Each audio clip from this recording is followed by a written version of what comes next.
Okay, so this is the Whole Man Academy podcast. My guest today is Ben Harrison. We're lucky to have him joining us all the way from sunny London, as far as I'm aware. Ben is a London-based, as we just said, yoga teacher, mindfulness coach, personal trainer. Interestingly, he's a master yoga trainer to the British Armed Forces, which we're going to get into because I'm pretty interested to hear how that works. He's coached Team GB Olympic athletes, which is pretty cool. He's taught rugby, London Scottish team. Unusual background as Olympic freestyle wrestler, amateur fighter, ultra marathon runner. What haven't you done? Ben, welcome to the Whole Man Academy podcast. Hey, thanks for having me. Pleasure to be here. So firstly, I know you're in London, but how are you down there? And what's been going on for you at the moment? Yeah, all good. It's not sunny, but it is really hot here, really hot and humid. I'm great. Yeah, I'm sore and tired, which means that I'm working hard and getting my training in. So I'm happy, Fair enough. Well, actually, we're going to talk about recovery a bit later in the podcast. And interestingly, with that, I know with our ambassador David Gandy, where he'd pretty much had a 3-month break from the gym, which is probably quite good for you often to give yourself a break from the gym. Now he's getting old and he's 40 years old. But he said that he really found himself as soon as he got back to the gym aching a lot. So yeah, we'll be touching on that one a bit later. But let's just jump into the first question, which is, how did you become a yoga teacher for the armed forces, and what was that like? Yeah, so that's through Broga Fitness Yoga is the brand who I work for as master trainer with Matt Miller, and we provide fitness yoga training to the armed forces, so Royal Air Force, military police, the army. I've done a training with a few people from the Navy as well. So it's a huge privilege to be able to work with those people, and as you can imagine, they're fast learners and they take it quite seriously. So yeah, well, that's what I was going to ask, because to state the obvious, I'm pretty sure a big group of those are fairly tough individuals. So do you find for them they're happy to be learning about yoga, or is there any kind of like, it's not quite for us at the moment? No, I mean, it's an intensive course that we do. And they're used to, long, intensive periods of work, so it suits them fine. It's probably more me and Matt who struggle to get through it. I love it. It's they're really strong men and women. They take it seriously. They're easy to teach. There's kind of a change across the age range that we teach, and that the younger soldiers tend to be doing some CrossFit and some things like that, so they have some mobility and a little bit better movement mechanics. And it's more sometimes the older ladies and gents who we're working with who've done, I think they call it tabbing, which is essentially just like marching with a backpack on for hours and hours and hours and doing press ups, and then they from that kind of movement culture have a little bit more difficulty with the fitness yoga. But it's the good thing about the style of yoga that we teach is that it works in sets and reps, so it has a gym feel to it. So it's about kind of getting people onto the mat who wouldn't be on the mat otherwise, and I guess the military is a part of that. And there's a progression every time we repeat, which is totally optional. And so the cool thing about, the Broga system that we teach the military, and I try and do this as well in my own classes, wherever they are, is, anyone can turn up to one of my classes, even if it says advanced yoga or something like that, or if it's a beginner's class and maybe you're a yoga teacher or a professional athlete.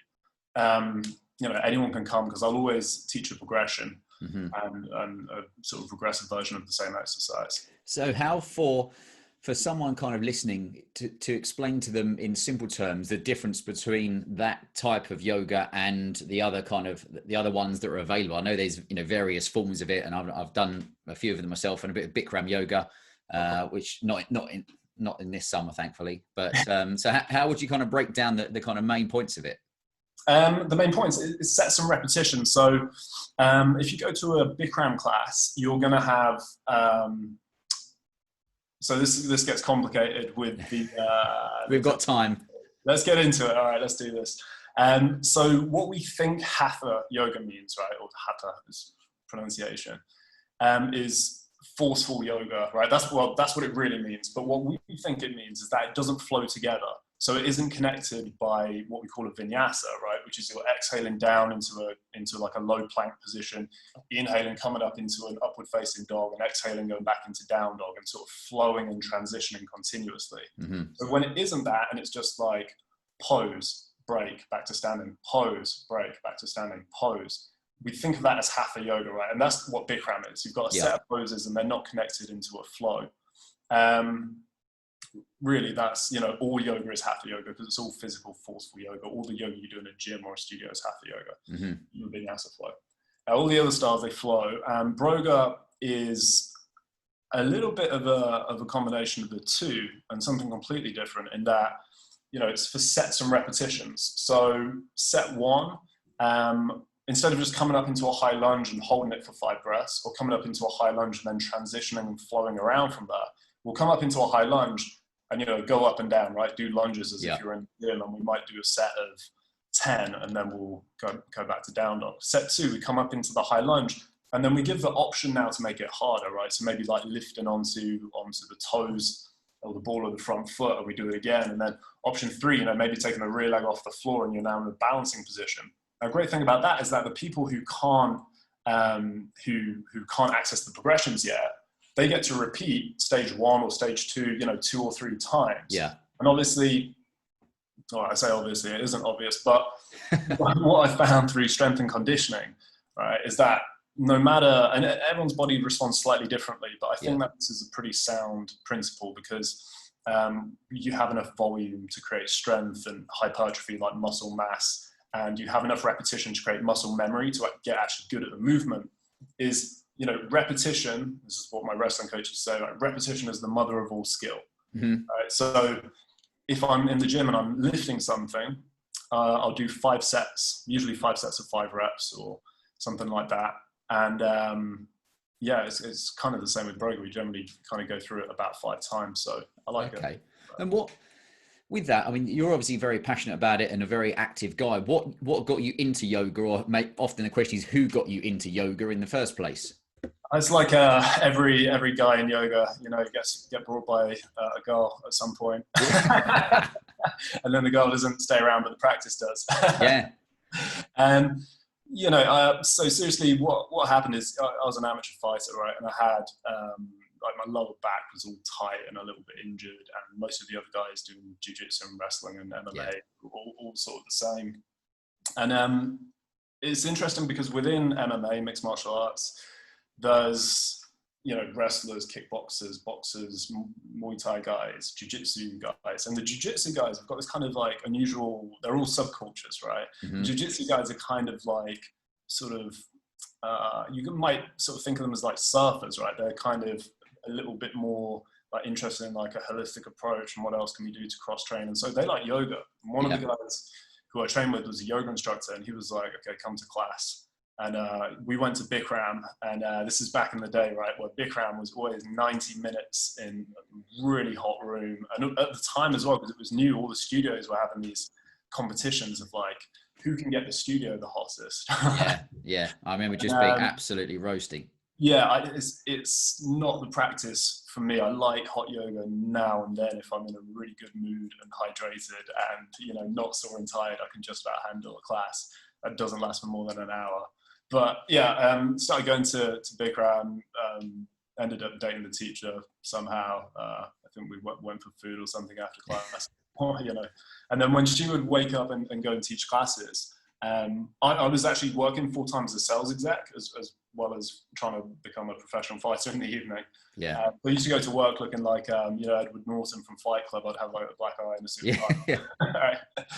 But she would wake up really early, wake me up to go and teach class, and I'd be like, well, hey, I'll go and do this yoga class before I do the day of work. And that's kind of how it started to become a habit. And that's the thing, isn't it? You just said the word habit. I know, I've worked in the city for many years, and at the time, not many of the guys around me were into it. They were into the gym, and, you know, doing weights or doing some of the endurance stuff, which I really enjoyed as well. But I'm trying to think who it was that I heard once say, you know, all the guys doing weights could probably do with a bit of yoga, and the guys that were doing yoga could probably do with a bit of weights action. But you look like you've got the combination of the two, obviously, because you know, a few of my friends that really enjoyed yoga were very, very slim, whereas you've obviously packed on a bit of muscle with the wrestling and stuff. So how did you find that with to start with your own flexibility? Yeah, I mean, to be honest with you, I was skinnier than I am now, weirdly enough, as a wrestler. Right. And part of that's just like, as an amateur, like, honestly, I wasn't taking steroids, right? And when people look at professional athletes and they think like, oh yeah, I'm going to train 3 times a day or twice a day, and I'm going to have this, you know, enormous shoulders, but be an endurance athlete, like be a boxer or whatever, and have full on pectorals and an 8-pack. And it's like, they take steroids. Like, it's so prevalent. And modeling work now, right? It's like there's almost no one in the industry who's not taking steroids. Yeah, right? It's nuts. Being realistic about that. But sorry, what was the question a bit? Well, so I guess for you, in a way, you've answered it, because it's not necessarily that you were like really bulky and then moved into the yoga as well. But I guess my question also would be, let's say with the people you're training or a guy listening, I always try to encourage that, you know, any guy go and try yoga and try and get into a bit of a habit, even if it is, I mean, we're going to get onto working from home and the challenges of that, because I know you teach online as well, but so many guys are either sitting at their desk for hours and hours and hours a day, or now, I mean, it would previously be, for example, you know, you'd been asleep all night, you'd sit on the train for X amount of time, then you'd sit at your desk for 8 to 10 hours, and then you'd, you know, sit on the train, and you come home and sit and watch telly. And I see that it's replicating that at home now, because people haven't even got to walk to the station or a commute, because a lot of people working from home. So I just wondered for you, how would you help a guy make the yoga part of his habit, just to get something going in the mornings or at any time? Yeah, good question, because it's you know, we're obsessed with habits right now, right? Habit formation. And I think there's probably a tipping point where you've got so many habits to try and do in the morning, such an elaborate morning routine, that it's probably just holding you back from taking action on your primary activity, whatever that is. So yeah, I would say make it short and make it doable and achievable. And it's taken me such a long time to learn that myself. Yeah. And you know, I would make a training plan, and I'll be like, okay, I've got to get, you know, I remember when I was first practicing yoga and I wanted to, you know, achieve like a press handstand, and I'll be like, right, I'll get out of bed and I'm going to practice press handstands for half an hour, and it's just not, you know, it's not realistic. Doesn't happen. It depends on what kind of, you know, maybe there's a morning person out there who can achieve, that's fine. I think that's the morning routine thing is something at the Whole Man Academy we often talk about, because, you know, trying to start your day in the right way can have that ripple effect to you know, be either, you know, more productive, be in a better mood, make better decisions. And I know we often work with people on, we call it move, breathe, think, and drink. So to try and simplify, you know, drink being just don't go straight for coffee, but have, you know, apple cider vinegar or warm water with lemon.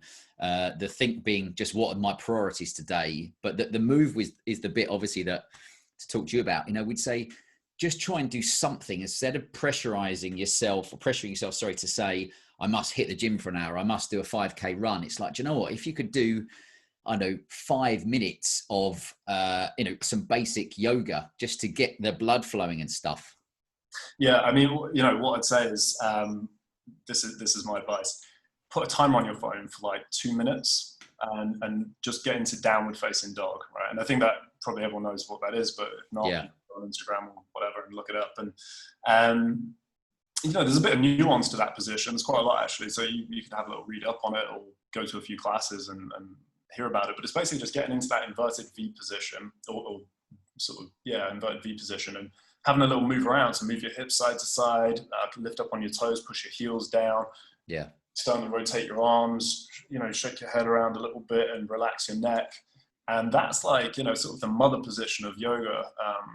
And it's gentle enough that you can do it first thing in the day. I mean, just make it really, really simple, make it really, really fast and achievable. And I would actually just to expand out the question, say do that for all of your training and stuff. You know, I was just on YouTube this morning, and I saw this like half an hour, 30-minute ab workout, like 30 minutes of workout, you know, that muscle group, or like 1 hour single dumbbell home workout. Like, you don't need to do that. You don't need to do that. Yeah, or if you do, you'll be aching so much with that body part that you won't be able to move.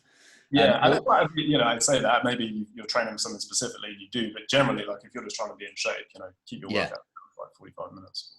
Yeah, I mean, there's been the explosion of, to state the obvious, with lockdown and, you know, a lot of people now suddenly working from home, that explosion of people that are trying to do their own fitness, and, you know, as opposed to going and seeing a trainer.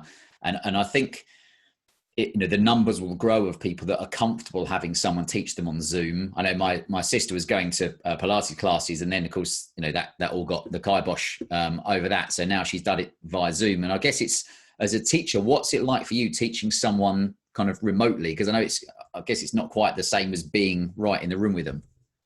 Yeah, there's a certain atmosphere that I enjoy of having like a busy public class, and obviously the public classes aren't, you know, busy anymore because of limitations and the mat spacing in the studios. Yeah. And I guess a bit of that is missing on Zoom as well. But then I don't know, at the same time, there's advantages to it. You know, you're not getting off TFL, which I just despise. So, you know, slightly elevated mood at the start of class.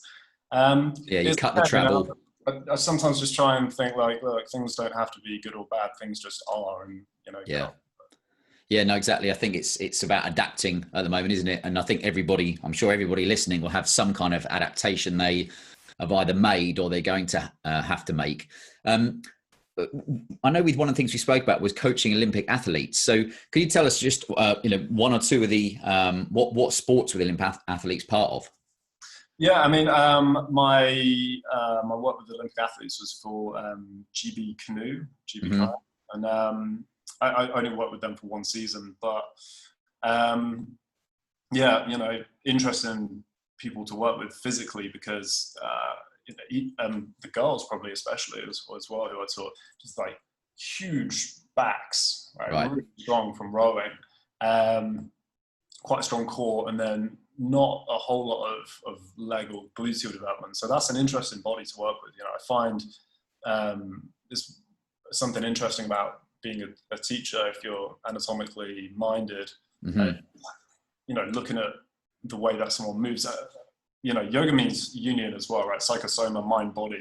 So being interested in you know, the mind and like the psychoanalysts and stuff like that, which I talk about online, it's like I can kind of start to read the way that someone's moving and how they think, and you know, you can find that with yourself in your own practice as well. You know, if you don't feel like expressing yourself, you don't feel super confident about something that you've got to do in life, you'll find like your shoulders come forward and you start to close down, and then the back bends become perhaps more difficult but more rewarding. So yeah, from a physical level, it was interesting, and the same as the military really. On a mental level, they're disciplined, they're motivated. So yeah. Switched on. Well, actually, one of the I know we put on Instagram the joys of Instagram, which is primarily where I'd say 90% of the people that are subscribed to our e-letter and, you know, will be part of certain things we're kind of we're bringing out for the Whole Man Academy. It's always great on there because you get instant instant responses to things. And one of them was about you working with the military, saying, are you teaching the let's say the soldiers to be able to do yoga whilst they're out in the field and maybe they're staying somewhere for a while? Is that part of it, so they can literally have a quick routine or something wherever they are? Yeah, I mean, the style of yoga that we teach, the fitness yoga, it comes in blocks, right? So potentially you could go, okay, I'm going to do one upper body block and one lower body block or something like that. So it's, you know, obviously you're using your own body weight, so it's very portable. So yeah, I imagine they can take it wherever they go. Do it wherever you can. Well, let's talk about Olympic freestyle wrestling. I can't say I've done any wrestling in my time, and I'm probably unlikely to, even though I'm 6'8" and pretty heavy or something like that. But for you, is that something that you really enjoyed from a young age, or did you kind of, a bit like with yoga, get into it because of someone else? Good question. I don't know how I ended up wrestling. Yeah, I mean, I remember, yeah, from a young age, it's a part of the male predisposition, right? The biology of being a male. You have 7 times the amount of testosterone in your body to a female, so you're going to express that differently as a kid. And I was, yeah, always wrestling, always fighting and stuff. Yeah. Yeah, I remember one of the older kids grabbed me in a headlock and was trying to throw me on the ground at some point and couldn't do it. And I was like, I kind of knew that I had a good, what would you call it, kinesthetic proprioception, like a good body awareness. And I started kickboxing, doing a little bit of, kung fu and karate classes and that kind of stuff when I was young. And then by the time I was 15, I think the first time that I'd seen MMA was on a computer game. It was like the original sort of UFC, Ultimate Fight Championship game. And I was like, wow, it's all of the martial arts together. It's like the wrestling that I'd kind of done a bit, just messing around as a kid, and then the karate and boxing, kickboxing stuff. And I actually got into mixed martial arts first, and then I started focusing on wrestling just because we don't really wrestle in high school in this country, which I think we should. And so that became a focus after that. I love Olympic freestyle wrestling. It's an awesome discipline for sure. Well, MMA has exploded in the last, I don't know, pick a number here, but like, is 10 years too much? Because 5 years isn't enough. But I was thinking somewhat, like in the last maybe 8 years, with my small knowledge of it, it's with Conor McGregor and they've made it more of a show piece than I think previously. Where do you see that at the moment? It's like compound interest, isn't it? It's like a snowball rolling down a hill. It's just gaining momentum all the time. I remember hearing a statistic, something like more than 5 years ago, that it was the fastest growing sport in the world. So there's a lot of money in it. Yeah, I mean, I started watching UFC. I think the first one I maybe ever saw was like UFC 39. Right. And when the one I just watched last week was like UFC 240 something. So yeah, it's big business now. What's your take on well, I guess there's 2 questions there. One of them was through Instagram, but who would you say, and I guess this is the part of the UFC or MMA's, who would be the best pound for pound fighter in the world? And I don't mean a boxer. I guess that the person means in the MMA side. Yeah, in the MMA side. Well, Conor McGregor was interesting, right? And you probably can't say Conor currently just because he retires every 5 minutes. He's in and out. I mean, that guy's movement, is interesting in the way that I think he has his degree is in human movement or something like that. So because was he working with, was it Ido Portal? Yeah, the Ido Portal thing, I don't know if it gets exaggerated slightly. I think, what happens with a fighter is they're doing their actual fight training. Let's say that you got a 12-week camp. Mm-hmm. He's probably hitting the pads, wrestling, doing all the fight training for like 10 weeks of that. And then the last 2 weeks, kind of give the fighter something a bit more novel, keep them moving around without tons of stress. Maybe, you're giving them a skill to learn, a balance thing. It just takes their head out of the sort of stress, the constant stress of combat. So I think that's probably what he did with Ido Portal. Then there's another fighter, Carlos Condit, who's retired. Right. But he was really into movement, something called MovNat, which I don't know much about. It's Move Natural. If you wanted to look at fighters with great movement, he would be one of them. So I guess, circling back to the question, I don't know, could have been Conor McGregor, but he isn't really proving that right now. So I guess it could end up being, I would say George St. Pierre. Okay, yeah. Of all time. Yeah, and I guess it's, as you say, it's always evolving, because you've got some of the guys that I hadn't heard of that then kind of seem to, they have one great fight and spring up and are known by everybody. I was actually on a slightly different discipline, but on the boxing, I was talking to Johnny Nelson, on what's today? On Monday, recording something with him. And I was just thinking, I did a small amount of kickboxing, and quite frankly, I didn't enjoy getting smacked in the face. So I gave it a miss. But how about yourself with the side of boxing? Have you done any pure boxing, or is it more just the wrestling side? Only pure boxing in the gym. I've never competed strictly in boxing. It's strange. Like, I shadow box now in my training as a warm up, and I'm more interested in the skill development and playing around with my own boxing than anything else. I don't do jiu-jitsu or wrestling or anything like that anymore. But back when I was training, I was always very left-handed. Like, anyone who knows the boxer Paulie Malignaggi, I was always like very jab and left hook, and I'd throw a lot of kicks. So I was probably a bit like you. I didn't want to broken nose every other week. So I'd kind of be more, I guess it depends on how seriously you want to take it. And I know for me, that the moment I thought I'm pretty much done with this was I was kind of, sparring very lightly with a guy, and he swung around and his heel kind of tickled the hairs on the end of my nose. And, had he hit that, I would have been able to smell around corners. So I was just like, do you know what? So I'll stick with football in the gym. Thanks very much. But actually, this is going to make me sound like I'm some kind of, I hang with all the fighters. But last year, Anthony Joshua did the world, set a world record for teaching like boxercise at the, York Hall down in Bethnal Green. Is it Bethnal Green? And I was part of the kind of the world record attempt. So I saw him there. And I remember he was boxing in the gym and doing some kind of, show sparring. And I was like, fucking hell, this guy is immense.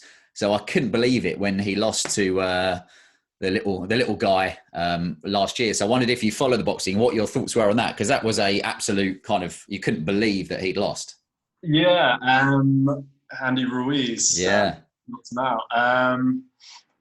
Yeah, you know what? Like, we're in the UK, and AJ is more than just a boxer to us, right? He's like a model, right? He's a brand, isn't he now? And stuff like that, and he's on TV with Bear Grylls and things like that. So I'm not saying that it was hype or anything like that. He's a great boxer, But Andy Ruiz was always going to be dangerous in that fight. So it wasn't like, I wasn't as surprised as maybe everyone else. Yeah, in the UK was. I thought he boxed brilliantly in the rematch. Get his title back. That was awesome to see.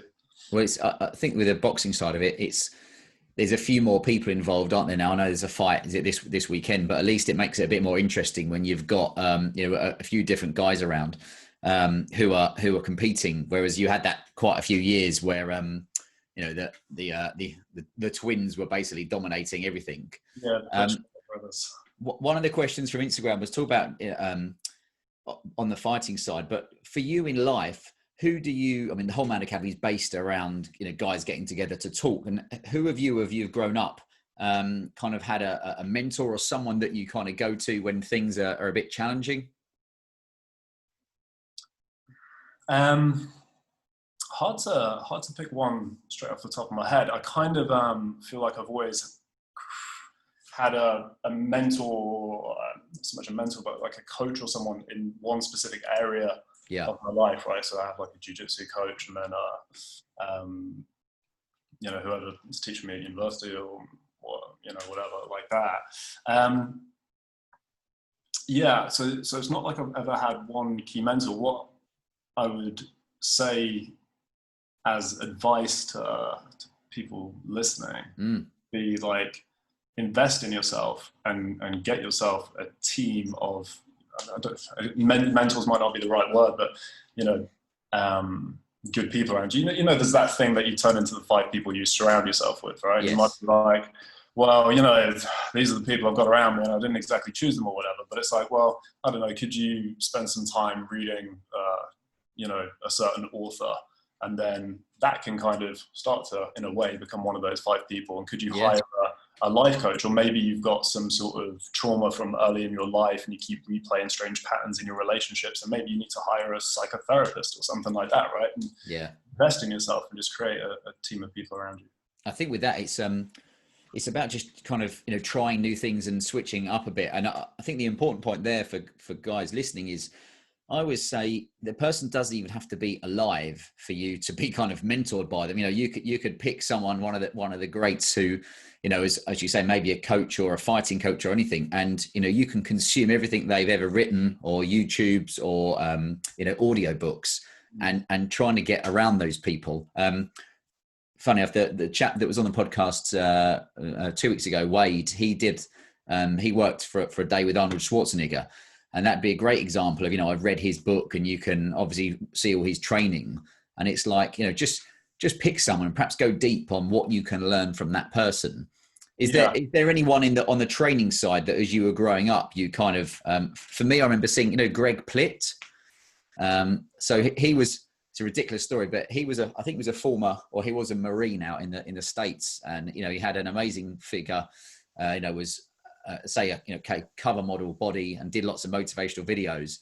And I have to laugh because it's ridiculous, but I think he was doing a video where he was trying to outrun a train, and unfortunately he tripped over, and the train ran over him and killed him, which isn't a great move. Oh, right. For real. Okay. And when I first heard about it, I was like, no, that can't be right. I mean, he was in the prime of his life, but I remember watching his training videos and being like, I was consuming a lot of what he did. And I just wonder if there's anybody on the training side of it that you used to kind of follow or watch on, even now, online. From a training standpoint, I'd cycle through fighters. Like, someone would come in and they would, they'd have, I'm a creative, and I like people who have sort of an unorthodox style or approach to fighting. So it wouldn't even be like always the big names. And I'd kind of be like, okay, how does that person train? And kind of, look up all the training videos and read interviews with them and things like that.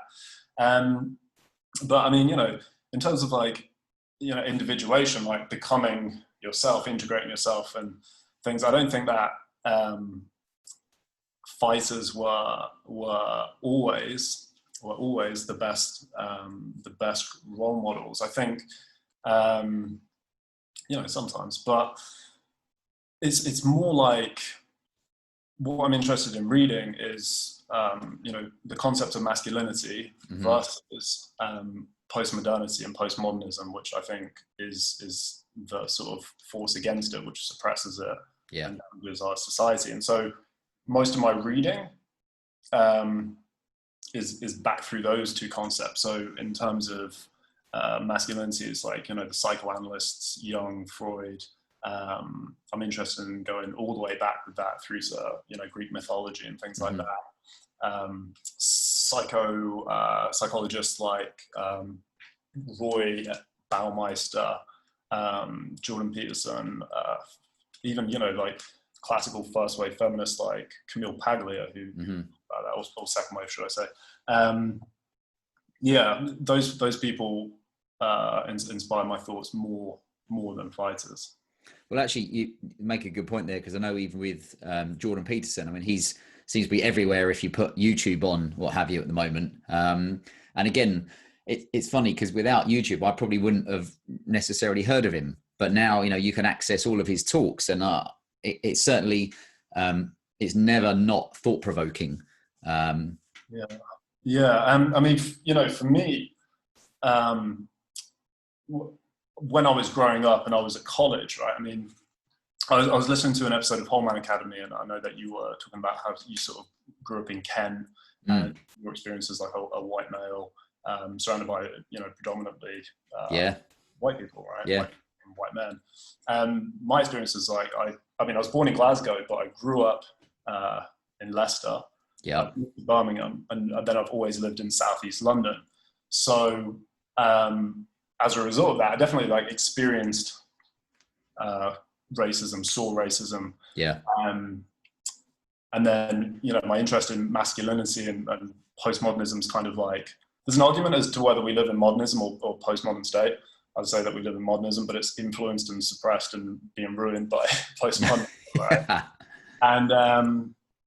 And so for me, I was like, I never want anyone to go through that. I never want anyone to feel like they are being judged and represented by, you know, their gender, their ethnicity, or whatever. Yeah. And their label.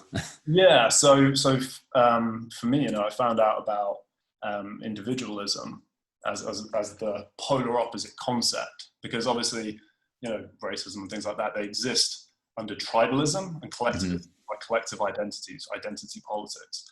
And on the other side of that, it's, you know, individualism, which is what Jordan Peterson talked about. And he talked about masculinity. And it's like, there was no one talking about that. It was a very like, a much more like feminine society, because obviously there's fatherlessness, which is rife, and but everyone has a mother, and then, you know, they go to school, and a predominantly female teaching staff, and, you know, what is it to be a man? It means, you know, you're not born a man. A woman just is. A man has to kind of become a man, right? And if you look back at the psychoanalyst and Freud, it's talking about, like, he's talking about separation from that union with the mother, you know, and you can see this archetype played out as well throughout all of our culture and all of our history. You know, look at stuff like Star Wars and, you know, The Lion King, and anything really where Saving Private Ryan, like, the man has to leave and go on his mission. Yeah, for his hero's journey. Yeah. So, yeah, I don't remember the question, but that's all right. It's interesting. It's an interesting topic to talk about, because I think, you know, it's funny when I've watched different interviews with Jordan Peterson, and often it's the interviewer is trying to trip him up. But I always love watching, because he sits back in his chair and he's always very relaxed, and he, you know, it's like brilliant, because he takes on a few questions and he slowly dismantles them, which always makes me laugh. But at least he's confident about talking about what I think even with Wade, when we said, you know, a lot of guys aren't quite sure how they should be acting, or whether, you know, what they should be saying about certain things. And I'm like, you know, if you can own your own shit and just be like, do you know what, these are my views, these are my opinions, and, you know, no one else should be there to try and prove you wrong. It's like, do you know what, that's my thoughts on it at the moment. Yeah, I mean, the thing that I think Jordan always faces in interviews, when, you know, he's sort of having to defend himself, because, I mean, at the end of the day, we're talking about a self-help author, right? It's writing 12 rules for life, stuff like stand up straight with your shoulders back. And it's like, oh, he is such a controversial man, right? And it's what the interviewer is doing is they're always coming from this sort of postmodern state where they're saying, like, look, I mean, this actually dates back to Peggy McIntosh, who wrote a really unacademic paper, like, completely from her own subjective experience, called A Description of Male White Privilege or something, right? And this sort of influenced, like, post-Marxist thought. So based on that, there's this idea of, like, okay, Marxism, communism didn't work out, right? It killed 135 million people within, you know, the last century. Yeah. So they had to have a rebrand, and it's like the most successful rebrand that anyone's ever done, right? So authors like, professors like Ernesto Laclau did this rebrand, and they're like, okay, it's like postmodernism now. And instead of being like proletariat versus bourgeoisie, we need to create a tension and an aggression within society among groups. And we'll do this through identity politics. So we'll divide it up around, like, ethnicity and gender, and we'll create a victim pyramid and say that everything is based on the structure of power, and people aren't helping each other, and nothing's based on competence or meritocracy or anything like that, right? And so when Jordan Peterson goes into an interview, the idea is, like, you're supporting men with this male privilege, and here's my examples, you know, Elon Musk, Jeff Bezos, all these rich, powerful guys. Yeah. And it's like, that isn't how men are represented in society. Men make up the very top of society, not exclusively, but dominantly, right? They also make up the very bottom of society. Right? Make up, you know, 90% of the prison population is male. You know, dead people are male, right? Men have died in war throughout history. They construct culture at a huge cost to themselves. You know, they work the most dangerous jobs, and there's all these other things. And I'm definitely not playing into identity politics. I'm not trying to, like, claim victimhood. It's interesting to talk about it, though. I really despise that, but I'm just saying that they take this one little bit of data that, like, there's some rich men out there in the world who are more represented than rich women. And they're like, therefore, you're sort of on the side of oppression and privilege. And I'm saying that, you know, that's patently untrue. It's obviously untrue. Like, if you think that your life is determined by some sort of secret society, like the Illuminati or the patriarchy, or, you know, women are ruining everything, or like immigrants are coming here and ruining everything, or whatever that is, like, you've lost the game of life already. It's funny because I think the more podcasts we do, the more it's interesting to hear from guys of all different types and from different sectors to get their take on kind of, I don't know, man's place at the moment, and knowing what they feel comfortable even talking about, which always find interesting. And one of the, I think we touched on it, one of the things that it comes back to for a lot of guys is now the working from home, which I do believe people, it's a novel thing at the moment, but a lot of guys didn't plan to work from home. They were kind of, you know, suddenly forced to, which means that you might not have an office space, or you've got kids and what have you at home. And I think really that will affect a large percentage of people's kind of mental health. And then you've got the guys that live on their own that are like, well, your interaction was maybe on the train in the morning and the office, or, you know, your workplace. And now if you just get up, work from home, then shower, eat your dinner and sit on the sofa, you're like, where's the interaction? So I do believe that that's going to be perhaps people don't understand the long-term effects of that, because it's still like, oh, I'm working from home, I don't have to commute. And you're like, you know, a lot of us met our partners at work, or, you know, after work. So there's that side of it. But I was speaking to an osteopath the other day who made me laugh, because she said, we've been really, really busy since we were reopened. And I said, is that just because there was, you know, a lot of demand? She said, no, we call it the Joe Wicks effect. And I was like, all right. And then as I was running it through my small pea brain, she said, you know, there was so many people that suddenly started working from home and trying to do the Joe Wicks workouts or any kind of home workouts under no tuition, that lots of people, you know, were seeing her with shoulder problems and back problems and what have you. And she mentioned the recovery. And it was funny because then I saw that you'd written about recovery and, you know, the different options. One of them was like wearing compression gear. And I just wondered if you could tell us, you know, the guys at home a little bit about kind of the benefits of compression gear and why you think they're a useful ally. Yeah, I mean, you can train as much as you can recover. Okay, so imagine you've got, let's say, 3 buckets, right? And in these 3 buckets, you've got one called flexibility, mobility. The other one is called anaerobic sort of strength work, right? So imagine there's a dumbbell on that one, and then the other one's like aerobic, so going for a long walk or a long run or something. Each bucket has capacity of like 1 pint of water. Okay, so your energy, the actual amount that you can exert, your effort, you've got 3 pints of water. So you want to put, if you're just going for maximum amount of training that you can do and recover from, you want to put 1 pint in each, right? Yeah. You won't tip all the pints in one, you're going to get this overspill, hence overtraining. So yeah, if you're looking to get as much training in as you can and recover from it, then I would say spread out your training across aerobic, anaerobic, strength conditioning, mobility, flexibility work. And then in addition to that, you know, work at your recovery. Again, you know, the fitness industry and the yoga industry, for different reasons, is very irresponsible, right? And I grew up reading, you know, bodybuilding magazines sometimes, or you know, martial arts magazine or something. It would have like, this guy trains 3 times a day and he does, you know, 20 sets of this bench press or something. And like, I could never recover from it, right? And it took me years later until I realized that everyone in the industry was taking steroids, right? So presuming you're not doing that, you can still do things like you can manipulate your testosterone, right?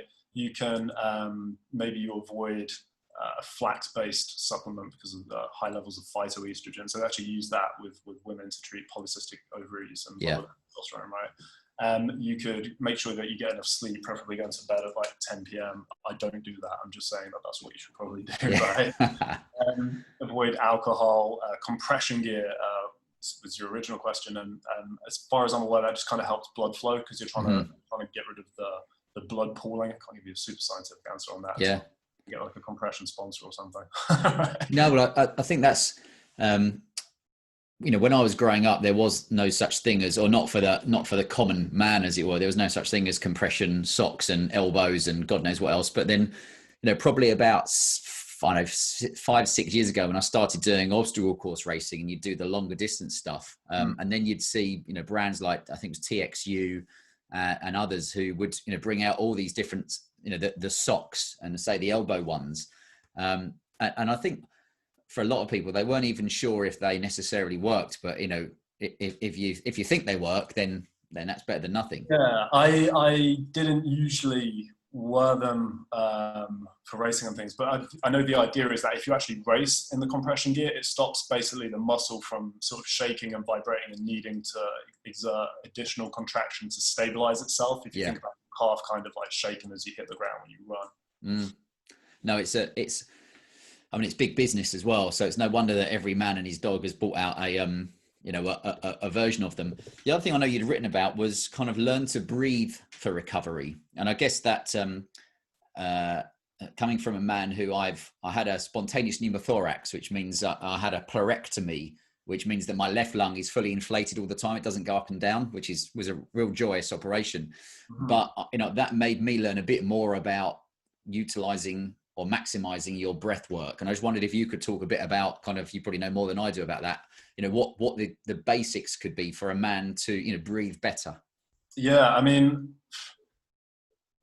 great question, because if you think about your training as a pyramid, right? And by training, I just mean your movement as well. Yeah. Your quality of movement is the quality of your life, basically. So at the bottom of this pyramid, the base of it, right, is breathing. If you lose, if I said to you, you're going to lose 10 pounds of body fat, where do you think you're going to lose that from? You're probably going to tell me, like, I don't know, sweat or something like that. Or 8.5 out of those 10 pounds is going to come from breath. You're literally going to breathe out body fat, right? Your ability to recover, your ability to balance your nervous system so you can lift again, your ability to not feel anxious and depressed and ADHD and all of these other things, right? If you believe that that's a condition or not. Yeah. They're primarily they have a relationship to your breath, right? And there's 2 great books on this that I recommend. One's called The Oxygen Advantage, and an even better one, I think, is by James Nestor, called Breath. Right. And it's like, what's happened throughout our evolution is, as we stopped eating like fibrous things and meat and whatever, we started eating bread and the processed shit, stuff like that, right? Yeah. And then the brain continued to expand, because our brains expand as we've continued to adapt to our environment and become more cerebral and a bit less physically embodied, right? The mouth has basically got smaller, so the roof of the mouth has come down, and then what it's ended up with is, like, most people snore, right? And snoring, it takes years off your life, and it's like, well, why is that? It also really damages your recovery. For me, I didn't even have the opportunity to snore, because I've got quite a thin nose, right? So on top of that, it's never broken. It's like indestructible, but it's definitely been lucky you, yeah. It definitely hurt and it bled a lot, right? But it's never broken. However, that further deviated my septum, so I just couldn't breathe through my nose at all when I lay down. So I lay down, open my mouth, and breathe through my mouth all night. And so I guess we share that experience of breathing difficulties. It's a somewhat different way, but earlier this year, this was a painful operation. People told me it wouldn't be. I had a sort of double, I can't remember what it's, turbinate reduction and deviated septum molecule, or other. And I mean, it's just like feeling like you've been punched in the nose for a week and it bleeds continuously, maybe 2 weeks.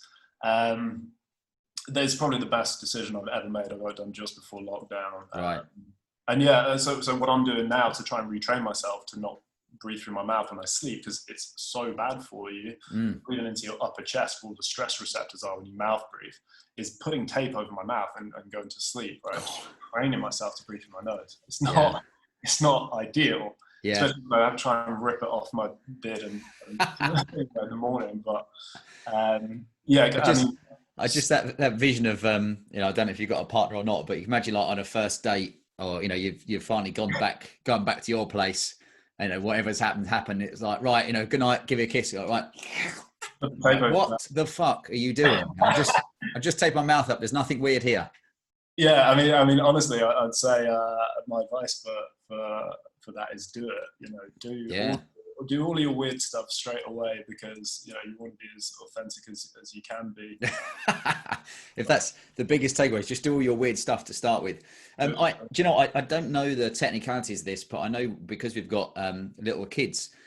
And we'd learned a bit more about how the effect of your tonsils and with snoring as a youngster can affect like your jaw development or teeth development as well, which I'm trying to investigate a little bit more. You'll be pleased to know I did break my nose. I got kicked in the face in football when the guy tried to do an overhead kick and he missed the ball and he hit me here and it snapped the top of my nose. Which was quite painful. I'm fixing it back though. It's looking pretty straight. Well, yeah, thankfully I'll go straight on, but because it was like a clean crack across there, it didn't go either side. But it was not a fun experience. And yeah, that same for me. It meant that it affected your nasal passage, which meant that for ages you didn't quite breathe properly. So it's surprising how, if you can have these operations, like you say, people won't realize how important it is breathing through your nose and not your mouth whilst you're asleep. Yeah. Another little something for people to be like, do I snore? And you're like, you probably, primarily I would guess all the guys listening, there's a high percentage of them that probably snore, especially if they've had a beverage or two. Yeah. Quick one about what keeps you awake at night, apart from small nostrils. Yeah, the tape on my mouth. Yeah. You mean like, yeah, I'm guessing you mean, what worries you? Honestly, like the shift of the state from modernity to post-modernity. I think that we've entered this age where we are super fortunate, just like incredibly lucky, right? Like how great is it to be alive? And I don't mean that as in like you have to feel like it's great. I'm not telling you how to feel. It's inappropriate to feel sad or depressed or whatever, right? Yeah. But I could start a business today by a drag and drop website, and I could teach myself to do that on YouTube. And Africa now has the child mortality rate that Britain had in the 1950s. Like all these amazing things that have happened through achieving a state of modernity and treating each other as individuals, right? You've got, I mean, we live in London. How great is that, right? It's the most successful example of that ever, right? And then from this kind of place of like fashion and sort of virtue signaling and jumping on whatever's kind of trending on Instagram, it's always something from this this sort of ugly rebranding of postmodernism that we've got. So taking it right back, you've got Derrida and Foucault, these two French philosophers who kind of came up with like the idea of everything is based on power. It's a power struggle. It's oppression, and there's no such thing as there's no such thing as the world, right? It's this kind of got distilled down. So it's a little bit like, I think of it like Chinese whispers, right? And it starts off as something a bit like Foucault and Derrida. It doesn't sound great if you read their theories. They sound quite dark and destructive, but you've got to think that society was different back then, right? If we read something by Winston Churchill and Maya Angelou, they're going to sound crazy. Age, totally different. But it's passed on down, and it goes through like Immanuel Kant, who has the subjectivity of sense perception. So he's able to make everyone question everything, right? So I'm hearing, what I talk about online and what I want to impart in this is that there's this idea that like, masculinity is like, it doesn't exist, like just define it for yourself and whatever. And I'm saying like, no, actually it's already been defined by like some of the greatest minds that ever existed, like psychoanalysis, Greek mythology, and, right up to modern day people are talking about it. And like, it exists. So let's understand what that is. And then we can have a conversation about it, right? And, rather than kind of creating gender wars and identity politics around it and going all postmodern about it. But anyway, this theory got, this Chinese whispers kind of, it came out the other side like really dark and sinister, because Kant's theory of sense perception is like this, okay? I can say, isn't everything great? And you're like, yeah, everything's great.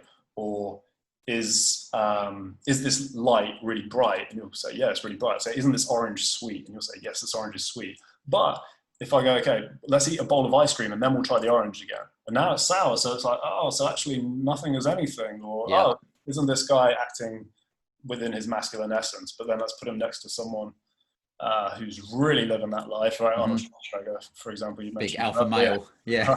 Exactly. And I don't just even mean that in the archetypal way. I mean that in his pursuit of like becoming the governor of California and things, like a very masculine presence in the world, right? Yeah. So, you know, and then suddenly this other guy doesn't seem super masculine anymore.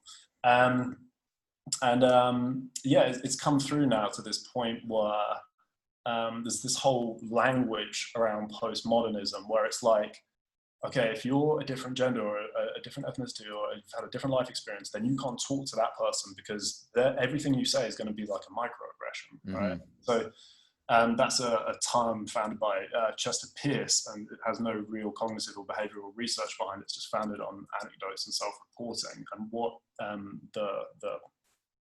the academic kind of community think is going to happen is that that's just going to stop people talking to each other, right? Yeah.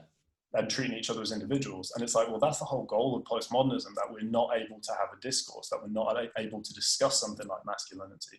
The whole point of postmodernism, and it's rephrased by Ernesto Laclau and modern Marxist thinkers like Alex Kallinikos, is that we just shout it down and shut it down. And you can see this happening online. Like on Instagram, right? If we look at masculinity, it's defined almost 100% by women, right? And it's like, what's the biggest masculine trending term on Instagram? Like toxic masculinity, right? Yeah. One of the most dangerous, destructive terms like that, you know, as a result of this sort of postmodern culture. And then if you go to Twitter and, you know, look at what's kind of happened to feminism, right? So it starts off with this movement of brave women who are trying to achieve equality. Then it becomes radical feminism, and it sort of shifts through into third and fourth wave, where the number one like used hashtag for that on Twitter and Instagram is hashtag kill all men. And I had a look at this, right?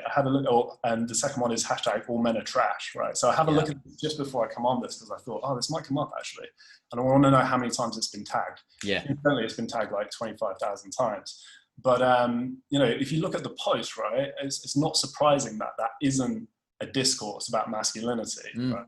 It isn't a discourse that's helping, because at the end of the day, men and women and everyone of every experience, you know, we have to work together and live together and treat each other as human beings. So that kind of gratitude, massive gratitude for where we are, constant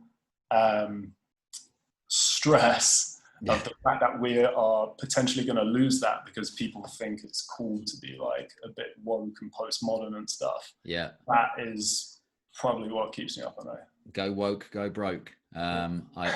It's a new world of trying to navigate all these different either sayings or movements or whatever it becomes at the moment, which I think just adds to the confusion for guys as to like, what, you know, should you be supporting this? Should you be saying this, et cetera, et cetera. The good news is, my next question is, what do you do for fun? Probably reading up on like postmodernism and masculinity, that kind of stuff, right? I don't know, like, I'm not sure how fun life is supposed to be anyway. I think it's supposed to be meaningful, right? So I do hard things, and some of them I find interesting, like, for example, you know, repeating a handstand over and over again on parallel bars. It's hard, and it might sound boring, but there's details and like minute movements and different engagements of stratus anterior and all this stuff that I find interesting. So yeah, if I describe it to you, it probably doesn't sound like fun, but it's meaningful. And I know it's you know, fun for different people is different things, and so I appreciate it. That's why it's always good to ask people, because I'm trying to think which podcast guest said to me, I don't have time for fun because I've got like 5 businesses and 3 kids. And I was like, fair enough. Okay. You know, maybe he wants to put some of that in his life. What would people be surprised to know about you? It's probably, I've come to a point where I don't love things like Myers-Briggs personality tests anymore. Right? I used to think they were interesting. You know, I was like an ENTP/T, if anyone's wondering about that. But I think they kind of pigeonhole us. And again, like, I'm talking about individuation, like becoming who you want to be and treat individuals, right? And yeah, I just think like if anything, like right now, maybe it's post lockdown or whatever, I might have just shifted slightly over into introversion. I kind of feel like I'm one of those ambiverts. I'm kind of half and half on that.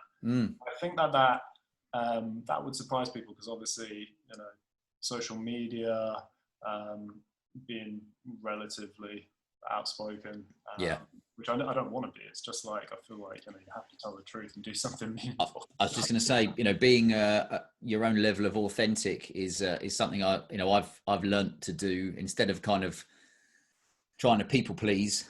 You're like, do you know what? I'll be who I am, and I'll say what I think. And, you know, if you don't like it, then, you know, I'll find some people that do. And it's I think I was with the guy last night. We were talking about this, and just said, you know, it's a big weight off your shoulders when you're not trying to please everybody.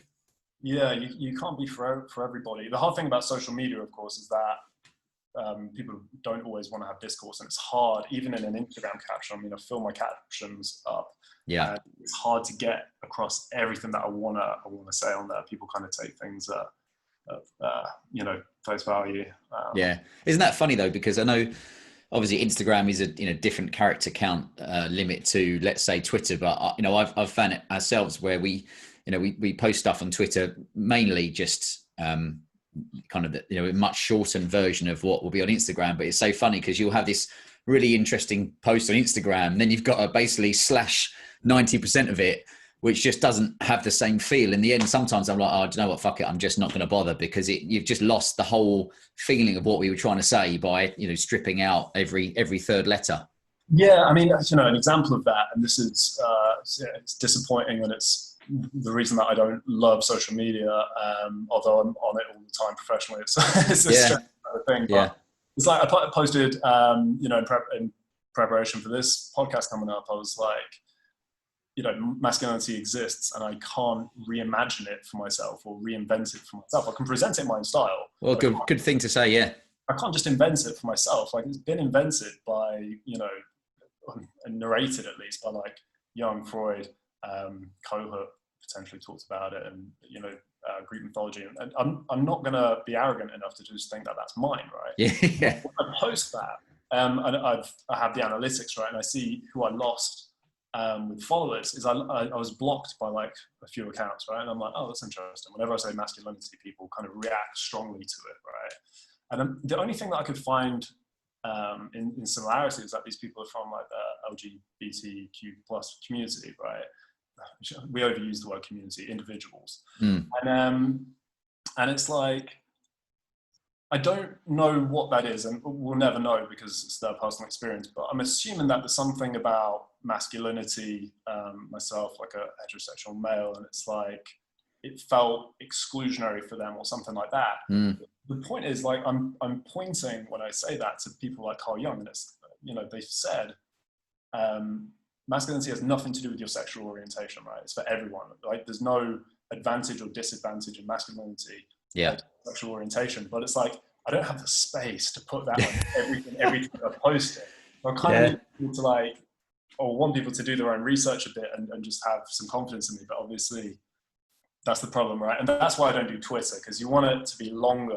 So I like blog posts, podcasts, Instagram is about as short as I'll go. Yeah. Because you can, I totally agree with that, because it's like, do you know what? It means you can explain yourself. I kind of realized that sometimes you could explain yourself for like 10,000 words, and at the end, people still would have just picked out what they do or don't like about it, and they'll have ignored the rest. So I know what you mean. It's selective sharing on our part, and I always think it's selective consumption, and, you know, on the other person's part, because you can write all you want, and someone at the end of it will still take out of it, you're like, you haven't read what I've just said, have you? Yeah, it's a difficult thing as well, and you've got to try and be patient and kind of forgiving people who misinterpret what you say, because, you know, they're dealing with their own reality or reality, and it's not really got anything to do with you. It's only going to get a bit more funky in the months to come. Believe me.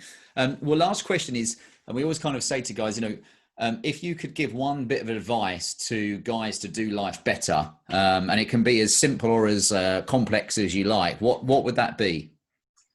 Okay, so let me answer this in two parts.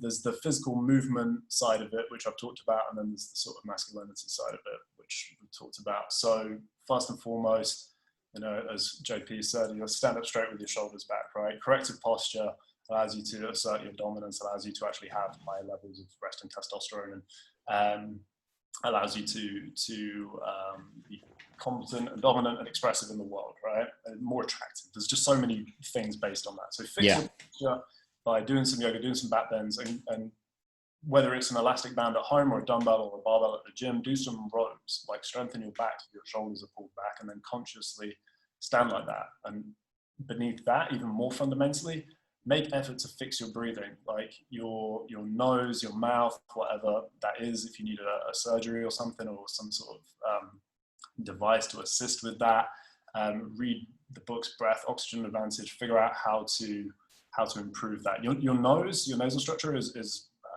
partly musculature, right? So it will get smaller and weaker, and it will get stronger and better. And if you don't breathe through your nose, it will swell and close up, and if you breathe through it, it will open up. And figure that out. Okay, figure that out. So I guess it's just like good point. Yeah, homework suggestion. Secondarily, we're all here. Yoga means union, right? Union of the self, and individuation means becoming yourself. And if we get really spiritual about it, we talk about transcendence, right? And we're talking the same language. And so for the men, listening to this podcast, I would say that we live in currently a society which is influenced by postmodernism, so that we're scared of masculinity. We think like we've been told that it's something toxic. A lot of us, didn't have fathers. We're around, female teaching staff and all these other things, and we need to learn what that is and then embrace it, because it already exists. So I would say become interested in the idea of that. I think that's fascinating. I can't see how becoming yourself and the self that you have a biological predisposition to be would not be an interesting thing. Yeah. Surround yourself with a team who will support you in that, whether that's like a psychotherapist, a life coach, a jiu-jitsu coach, personal trainer, yoga teacher, whatever. Read The Madness of Crowds. I love that book. Will kind of describe on a broad level the dangers of postmodernism towards masculinity. And 12 Rules for Life is great as well. Read Is There Anything Good About Men by Baumeister, should I say. Read such a good title. Yeah, interesting. This book here is good. David D. Gilmour's Manhood in the Making, Cultural Concepts of Masculinity, how there's differences, but there's also a continuous similarity that's expressed across cultures. Become interested in it, learn what that is for yourself, go forth, express it, and to any females who are listening as well, I guess, support your the men in your life in doing that, Yeah, no, there's so many great books that guys can read, and I think it's as we all know, everybody's on their own kind of journey, so maybe you haven't even thought about reading some of these books, but I was thinking, it's like, do you know what, pick one of them and read it and just see what comes up for you, because it's it might help you navigate what is increasingly becoming a more challenging environment for us guys, to know what we're what we can and can't say, what we should be thinking, how we should be dressing, listening to, reading, etc. Yeah, I'd encourage people to be brave, and I mean, I don't mean to be offensive or triggering is the sort of gross sort of modern word for it, isn't it? But I just inevitably will be, just by expressing my thoughts and my experience. Yeah, to be brave, and if you have to kind of forgive people as well. So if you've got a friend who's like starts talking about their sort of male privilege or something ridiculous like this, you have to kind of try and engage them in a conversation that isn't postmodern shouting in their face based on some Twitter memes you read. Read a book, take a breath through your nose, and engage in a compassionate discourse with that person. Brave enough to start to occupy the space online if you are online, if you're an influencer or you work online or something like that. Because at the minute, masculinity is defined online by women who hate masculinity and mostly, hate men. And you can look at, you don't have to go online to see that. You could read like The Bitch Doctrine by Laurie Penny or something like that. It's definitely food for thought. And I think that's why, with the podcast, the more guys we speak to, the more you just get some really good suggestions for books or, different angles to make us, think a bit more. And obviously the big one for us is doing life better. Perfect. Well, look, we're going to let you go. What's your plans now? Have you got a relaxing afternoon? I've got 2 more training sessions today. So yeah. I talked about the kind of buckets of training earlier. I'm going to do some mobility work, and I'm going to do some handstand work on parallettes, which is my strength and conditioning. Very good. My classes today. I'd like to say that I was going to go and do some handstands, but maybe a few press ups. And I'm lucky I've got a home gym, so I don't have to go anywhere to do that kind of stuff. But it's finding the time in between everything else. But I always try and after a podcast say like, right, just stop and go and do a bit of exercise or something. Get outside just to kind of give your legs a bit of a going over and your brain a break. Yeah, so I would go for a walk myself if it didn't look so if it wasn't pissing down. Right, well, look, Ben, I appreciate all your time and your knowledge and your thoughts. It's much appreciated. And appreciate everybody that's listening as well. What's the best way to get in contact with you? We'll put your website on the show notes. Is that the best way? Yeah, I'm at Ben Harrison Yoga, all as one word, on Instagram. I have a Facebook page as well, but I don't check that too often. So if you want to talk to me, go on Instagram. Yeah. Later this year, I'm planning to get a bit more into writing blog posts and for publication and for LinkedIn. Yeah. If you go to my website, benharrisonyoga.com, I'm aiming to produce a newsletter, so you should get an invite to that. And B, I want to take mindfulness away from the kind of esoteric, inaccessible space like I'm doing yoga and make it super accessible, really kind of like westernized breathing exercise, mental resiliency. And so I'm going to be releasing a program for that, which I hope will appeal to men. Brilliant. And, yeah, when you do, let us know and perhaps jump on the pod, even if it's a shorter one. We just hit all the points, because I think mindfulness is. I sense we could cover lots and lots of topics there, but mindfulness is one of the ones that we're big on trying to encourage guys to explore. So yeah, whenever you're ready, give us a shout. And also, obviously, we have our own e-letter that goes out each week. So if you ever want to contribute to that as well, be my guest. Oh, perfect. Yeah, I'll jump on that.